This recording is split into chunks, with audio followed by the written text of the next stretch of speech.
came across a story on your hyflex plan.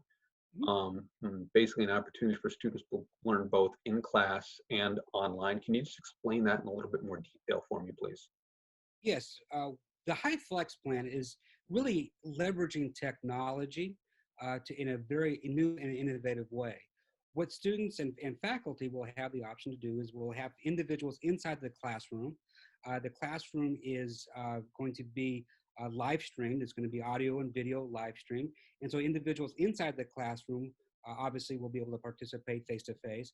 But students who are not able to attend or choose not to attend for whatever reason will be able to use the live stream to go inside the classroom and still participate.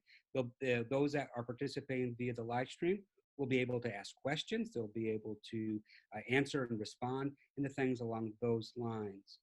The HyFlex model really is about adding a sense of flexibility and also other opportunities for students to engage. Okay. My only question about that program, what happens if you've got a class of, let's say, 25 students, just throwing it out there, which I'm sure is not unusual, and 25 of them say, you know what, I want to show up to class this day in person.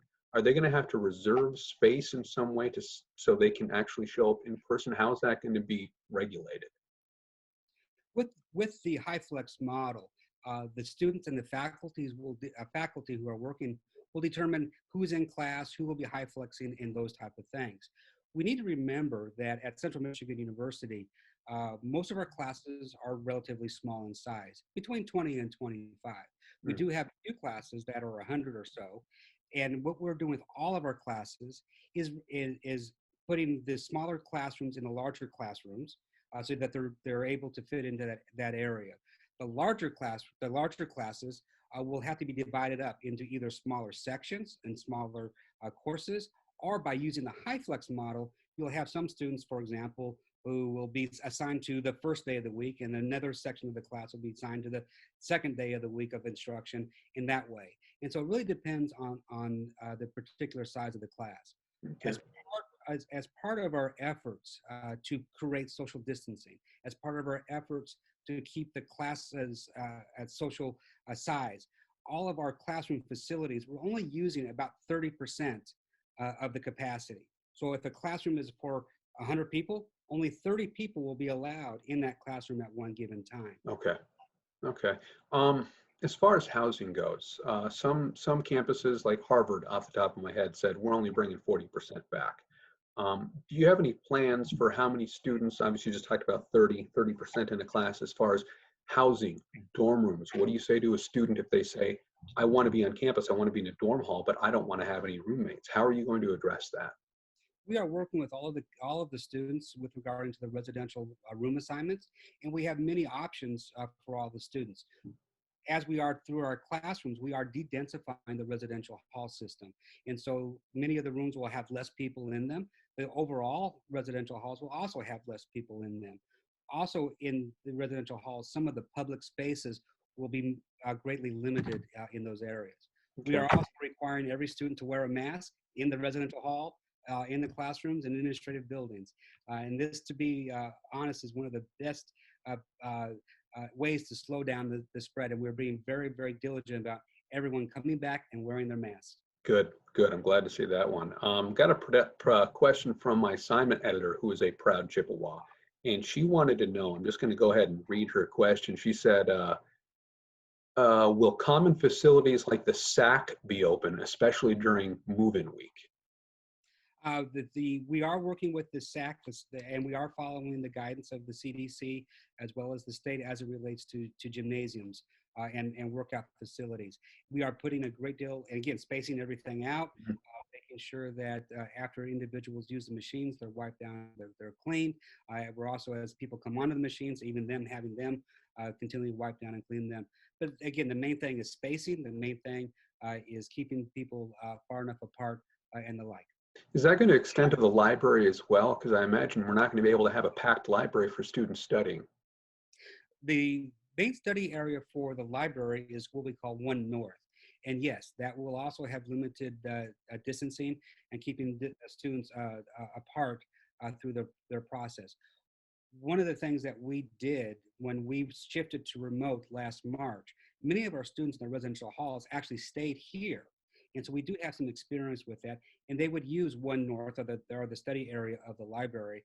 And we were able to work it out so that they were socially distant apart, and we're able to collaborate when need to, but also keep their distance. And Okay. again, we're always wearing the mask.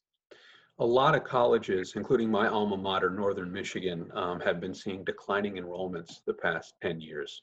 Central is in that same boat. Is there a worry at all that you may see a large drop in students who decide to take classes this fall? And what would that do to your budget if you see student enrollment really fall off?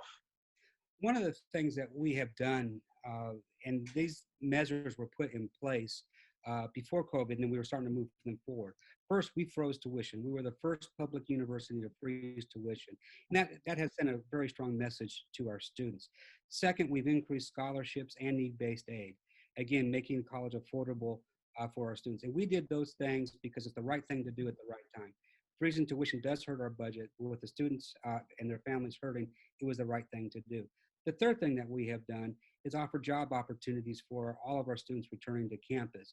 And again, that has been a very big draw for many of the students. It's another vehicle for them to afford higher education, and specifically at Central Michigan, of course, but also gives them a great mentorship opportunity with faculty staff here on our campus. And then also we've delayed all payments to November. All of those attributes have led us to a point in time right now where we're looking at a freshman class that is actually slightly above what we budgeted for. Uh, we, Okay. we budgeted for a decline, and then specifically, especially when COVID occurred, we did budget for a smaller freshman class. But right now, we're seeing slightly above that. The other thing that we're very excited about is our retention from first year to second year has actually increased by nearly 5 percentage points over last year. So right now, we are looking very positive, relatively speaking, because we will have declining enrollments, but relative to our peers and everything else and our budget, right now we are in good shape. That's really good to hear. That's really good to hear. And I want to ask a sports question here. And if I remember correctly, did CMU, were you the guys that got the dispensation from the NCAA to retain your status, even though you had to cut a few of the sports? So my question basically is, um, what's the impact going to be? Because on sports this fall, have you made any determinations yet, or are you still waiting to see as far as moving sports maybe to the spring or cutting out sports entirely? Have you made any determinations on yet? Both intramural, by the way, and your mainline sports. With regards to the NCAA sports and the Mid-American Conference sports that we sponsor, we are following and talking frequently with the NCAA. I meet with the MAC presidents on a weekly basis, and we're monitoring the situation obviously very, very closely. Um, we will follow the guidance of the MAC. We will follow the guidance of obviously state laws and executive orders at the time. Right now, it's too early to tell what will be happening for the fall semester.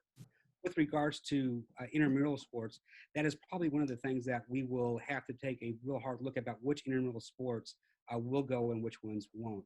The more heavy contact ones will most likely not be going on, but the lesser contact ones probably will. Okay. Next question I have, professors and your staff, how on board are they to, to be perfectly frank, come back into class? How much conversation have you had with your professors? We have a lot of conversations with our faculty, our staff, a lot of messages going back and forth. One thing that I'm proud of our university is that our leaders are very open, and we receive emails. I receive emails frequently about the fall and the like. And like any major decision, you will have some very strong early adapters that are all on board. At the same time, you'll have others that are very fearful and the like. What we have noticed is that quite a few of our staff have actually been on campus since March 11th and have not gone remote. Those individuals have seen the precautions, have seen the steps, have seen the ways that we are limiting access to facilities, the one-way steps, the limited access to elevators, all of the signage about wearing your mask, all of the things that we've done to water coolers and the like to really following the CDC guidelines to put in physical implements that will slow the spread. Those individuals really are more comfortable than those that have not been back to campus in quite some time. We really saw that when we started bringing back some of our staff in the incremental process, Mm.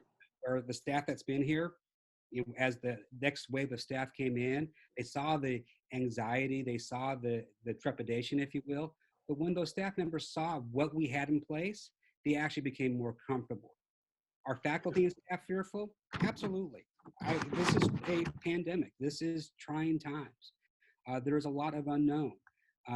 We are trying to address every single issue that we can. We're also setting clear expectations. Okay.